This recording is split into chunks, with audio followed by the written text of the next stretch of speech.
Bonjour et bienvenue chez Contelia. Nous allons aujourd'hui consacrer le zoom de la fiscalité aux dispositions fiscales qui sont comprises dans la loi sur la formation professionnelle, la loi pour choisir son avenir professionnel, puisque tel est son intitulé officiel. Alors dans cette loi, bien sûr, il y a beaucoup de choses qui ne concernent pas la fiscalité proprement dite. C'est une loi sur la formation professionnelle avant tout, donc beaucoup de dispositions qui relèvent du droit social et qui sont incluses notamment dans le Code du travail.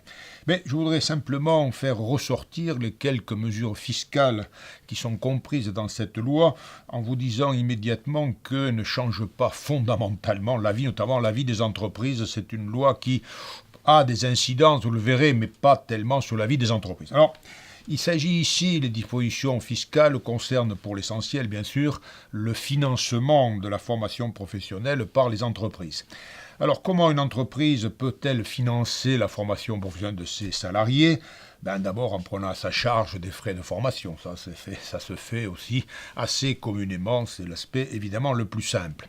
Ensuite, il y a des contributions qui sont obligatoires.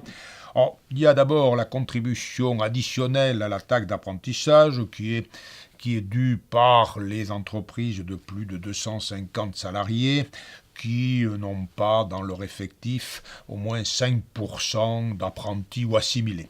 Alors cette contribution supplémentaire existait déjà et sur ce point-là, elle n'est pas modifiée. Ensuite, il y a, là non plus, ça n'est pas modifié, il y a une contribution qui est dédiée au financement du compte personnel de formation des salariés qui ont un contrat à durée déterminée. Alors, cette contribution-là existait aussi déjà et donc elle n'est pas modifiée. On attend ici quelques précisions par décret pour notamment les modalités de calcul qui ne sont pas entièrement fixées par la loi. Et puis il y a c'est l'aspect le plus nouveau, du moins dans la terminologie, une contribution unique de la formation professionnelle. Une contribution unique pour la formation professionnelle. Alors sur ce point, d'abord une petite originalité, je dois dire, puisqu'on parle d'une contribution unique. À vrai dire, c'est une contribution unique à deux composantes, vous voyez, ce qui est assez original, puisqu'en principe, quand c'est unique, il n'y en a qu'une seule, et donc là, il y en a deux. Alors, en réalité, il faut placer les choses dans leur contexte en deux mots, il faut le dire. Le projet du gouvernement, à l'origine, était beaucoup plus ambitieux. Le projet du gouvernement, c'était effectivement de créer une contribution unique, une seule, c'est-à-dire que le gouvernement avait envisagé la fusion entre la participation formation continue et la taxe d'apprentissage. Alors finalement, cette fusion a été abandonnée, du moins pour l'instant, peut-être qu'un jour ça ressortira, mais pour l'instant ça reste. Autrement dit, la contribution unique a deux composantes.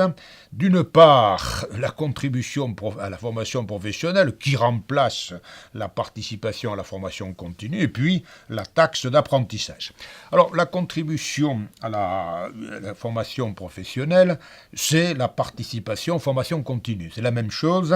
Donc la réglementation est la même, c'est-à-dire, vous savez, il y a un taux différent pour les entreprises de moins de 11 salariés, pour les entreprises de plus de 11, à moins de 11, 0,55%, à plus de 11, 1%. Donc tout ça est identique.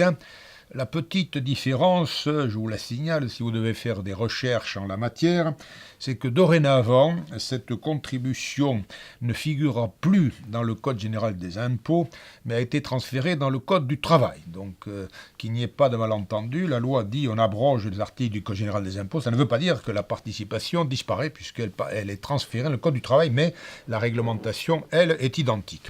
Alors, quant à la taxe d'apprentissage, la taxe d'apprentissage est modifiée. Alors, pour les entreprises elles-mêmes, ça n'aura pas une grosse incidence, je vous l'ai dit, mais alors, ça aura une grosse incidence institutionnelle. Vous savez, il y a eu de gros débats entre les régions, notamment, et l'État sur ce point. Alors, en deux mots, quand même, faisons le point sur ce qui va changer en matière de taxe d'apprentissage. Alors, c'est l'affectation qui change, vous voyez.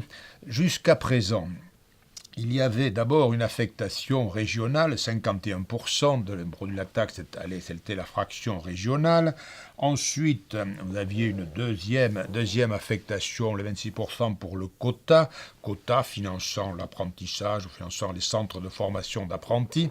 Et puis le dernier quota, les 23% qui restaient, c'était le hors quota. Alors le hors quota, ça permettait de financer des formations qui ne sont pas d'apprentissage, mais les premières formations, notamment technologiques notamment. Et par conséquent, vous voyez, c'est là tout le secret, si j'ose dire, des controverses entre les régions et l'État. Là, les régions jouaient un rôle essentiel. En revanche, dans le nouveau système, il y aura une première composante de 87% qui sera affectée uniquement au financement de l'apprentissage. Et alors là, il faudra verser cette taxe-là, notamment aux URSSAF, notamment aux caisses de mutualité agricole, lesquelles les reverseront un nouvel établissement public qui s'appelle France Compétences et qui, ce nouvel établissement public s'occupera notamment de la répartition, de la définition des actions de formation en matière d'apprentissage. Donc vous voyez, c'est là que les régions perdent évidemment leur importance, d'où la controverse. Et donc il y aura les 87% et puis les 13% restants seront en quelque sorte le hors quota. On reprendra sans doute l'essentiel de ce que pour l'instant on appelait le hors quota. Donc vous voyez, ce n'est pas une révolution pour l'entreprise elle-même qui continuera à verser sa taxe d'apprentissage, mais c'est vrai, les affectations changent et donc effectivement ça aura une incidence sur le fonctionnement général de la taxe d'apprentissage. Ensuite, dans cette loi, il y a, alors là c'est une mesure aussi de caractère fiscal, la suppression du crédit d'impôt apprentissage, n'est-ce pas? Alors, cette suppression s'explique parce qu'en effet, les entreprises qui utilisent apprentis bénéficieront d'une prime dorénavant.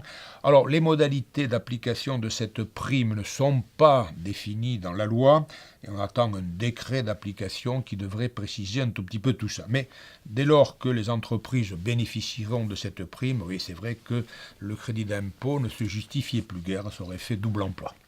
Voilà, donc quelques mesures les plus spectaculaires dans la terminologie que dans le fond, sauf pour la remise en cause des affectations du produit de la taxe d'apprentissage. Voilà, je vous remercie. Je vous donne rendez-vous prochainement chez Contalia. Au revoir.